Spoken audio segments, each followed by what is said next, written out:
them also telling us to stay inside, like you can't work. But the point being, if you backstop people's rents, you pay it for them. Essentially what you're doing is you're taking rent prices that are actually too high because they shouldn't be getting paid if people don't have the money to pay them. And you're maintaining those rent prices. The houses are valued on the rent prices. So you're maintaining the high values of those houses. Therefore, poor people cannot afford houses. So like, it's this thing where like, okay, I'm going to buy votes with this, but it's also like stabbing the poor in the back, like, I don't know. It's a complex situation. It's hard to talk about with people without them getting very emotionally involved in it and thinking about it objectively. Yeah, I can already feel the rain of dislikes this video is going to get.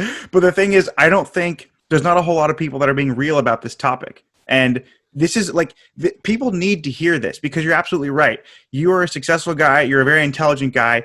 You get on the real estate business, and just by virtue of being in real estate, your net worth increased by 20,000 when poor people got a one-time check of $1,200. And right. It's not necessarily even the fault of the poor people who got those stimulus checks. It's just like, because you're aware of financial literacy, you have this idea, and which, by the way, is not taught in schools, which is a complete failure on the system's part. But because you know this stuff, you're making so much more money just by virtue of being in the game than someone who just doesn't even know where to start or where to go or how to get there.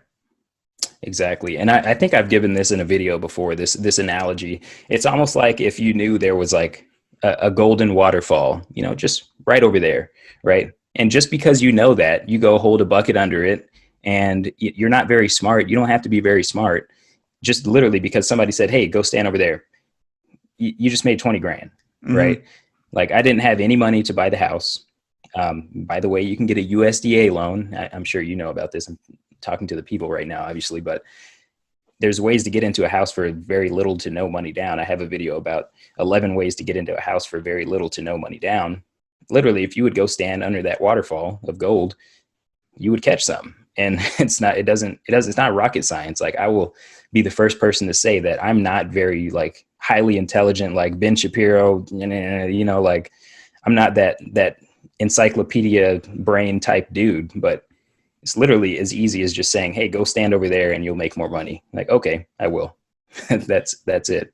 Right. Yeah. You can't necessarily predict how much someone will make, but you can certainly say, yeah, you'll do well if you do this. If you do these few things, and one of them being investing in real estate in, a market that's maybe even undervalued, so it has the opportunity for more appreciation, and also high rental demands. I mean, you're going to do well, and you've done well, and I've done well.